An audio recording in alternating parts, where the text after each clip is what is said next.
Brought to you by stationhousecoffee.com and Ting, inspireddisorder.com/Ting. What you manifest in your mind, you can bring to reality. The Ronda Rousey story, Through My Father's Eyes, a documentary that is on Netflix right now, came out 2019. And boy, oh boy, as far as documentaries go, this one, the style in which it was made and crafted was horrible. It is one of the most disgusting styles of just gross documentary filmmaking. Feels very TV melodramatic, kind of like trying to get the housewives crying as they drink their evening martini or whatever. I don't know. But just really bad narration. It's like the cheesiest new age voice. The narrator, also the director, Gary Stretch is his name. He's like the interview character, but he's got like this like British brooding, very cheeseball new agey kind of way of speaking, and very annoying. The subject matter, however, in this documentary is amazing. Ronda Rousey's life, very interesting. Her early years, that's what I was mostly interested in, was watching this to just kind of see a little bit more in depth of Ronda's rise. But what hit me when I turned this on was just how utterly just embarrassing it really feels like just a really boring documentary you would have like run into in the 90s, like just really bad. There's moments in this, like towards the end of this, the badness of this documentary reaches levels that I cannot express to you towards the end of this film, where the host, Gary Stretch, is literally, there's this scene of him walking through Venice towards the beach, towards the sunset. At like end of the day, like he's this whole monologue thing of watching him walk towards, like, what do you have to do with any of this story, dude? Like, this is a documentary about Ronda Rousey, but you're filming yourself this like overly melodramatic kind of walk towards the sunset moment with this monologue that you wrote in your fucking college days of trying to swoon girls in the literature department. I don't know what's going on towards the end of this film, but it is horrible. The music choices are highly manipulative, like just like boom, we're gonna fit you with like, oh, this, you're supposed to feel inspired right now. Oh, you're supposed to feel sad right now. It's like, instead of just finding a way to tell an interesting story with your documentary, like you saw a couple documentaries and just cut and pasted your shit to be like, I don't know what was going on, but I feel bad. I think Ronda Rousey deserves her career and her life to this point. Who knows what else she's going to do, but it deserves to be chronicled in a documentary form that it at least is like wasn't out of date 20 years ago. Like like something that would fit in modern times. Maybe somebody that's done a documentary. I don't know. Maybe this guy has done documentary before. I think he was just like a striking coach that decided. Like, if you just go to Gary Stretch's IMDb page, the picture, the main douchebag picture that he uses, just imagine that has a British voice and is doing a documentary about Ronda Rousey, but featuring him a lot. I mean, featuring his narration and his he's an actor. Ooh, an actor. He's directed something called Faith. Ugh. Oh man. I don't know. Who knows what? I'm sure it's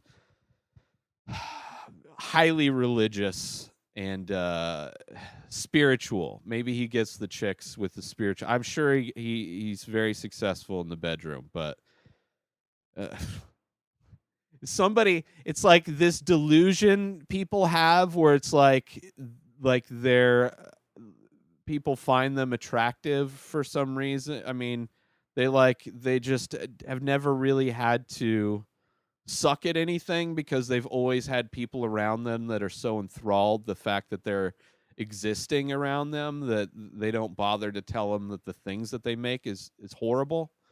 But hopefully, what I would love to see my buddy Adam Scorgie from Scorgie Productions in Canada, who pumps out some of the best documentaries today and yesterday. He's done documentaries on Bruce Lee. He's done documentaries on hockey. He's done documentaries on weed. He's done the Danny Trejo documentary. Soon, the Michael Bisping documentary is coming out. That is the man that should be producing the Ronda Rousey documentary. And it won't be this kind of fucking ego fest of douchebaggery with just like I mean, some of the interviews are interesting. I mean, her mom is an interesting character, her being this judo master, like this female judo badass who like took Ronda under her wing and like sculpted her into this like killing machine.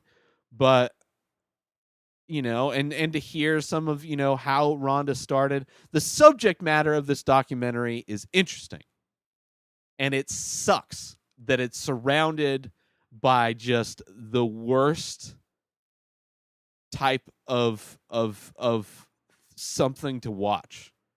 Like, you have to get past the horrible filmmaking to be able to appreciate. Like, it takes so much away from the story. It takes so much away from any kind of actual emotion that you could have with Rhonda's story. Instead of doing that, it's just like just trying to like be like, oh, I make everything with heart, and the energy that comes from my looks and my voice are able to transform storytelling in a way in which my camera captures better than the stars could ever imagine to shine down upon this earth, as such that I can to this day very right now. Watch the documentary. You will see how bad it is. How bad it is. If you've ever watched a documentary, you will know that you'll see what I'm talking about. Go watch this one, then go watch the Conor McGregor documentary and tell me who had their fucking legacy handled better in documentary form. It's sad. It's sad. I think Ronda deserves a much better documentary than this one, but if you're interested to check it out, it is on Netflix. It's called The Ronda Rousey Story, which is a change of names. The original is called Through My Father's Eyes, which the director is very obsessed with the idea of Ronda, having this major daddy issues, which I'm sure she does, but I don't know if that's like how you tell this story. I don't think that's how you tell it. I think that's part of the story. I'm sure that's part of the thing, but it could have been a story about her and her mom. It could have been a story about her, and instead it could have been a lot of things, but it was about Gary Stretch and his need to walk slowly towards the sunset while reading a monologue in voiceover form, in just the just the most pathetic attempt at making a documentary film. So check it out or don't. I don't really care. But go to stationhousecoffee.com and Station House Coffee on Instagram for small batch, single origin, premium coffee straight from Vermont. Order your coffee now at stationhousecoffee.com and follow Station House Coffee on Instagram. Thank you to Ting. InspiredDisorder.com/Ting. TING is the cell phone service that I use. Best coverage overall. They use all of the major networks, but low rates. You only pay for what you use. And now that you're not going out, You're at home. You could be saving tons of cash on your cell phone bill. So go sign up, inspireddisorder.com/ting. That's TING. Get $25 in credit for going through my link, inspireddisorder.com/ting. Sign up now for new cell phone service. New episodes of The Ray Taylor Show come out every single day. Subscribe on IGTV, YouTube, and everywhere else podcasts are found. Go buy my artwork over at inspireddisorder.com and save 25% when you use coupon code RTS. Follow this show on Instagram at Ray Taylor Show. Have a great day, everybody. Peace out!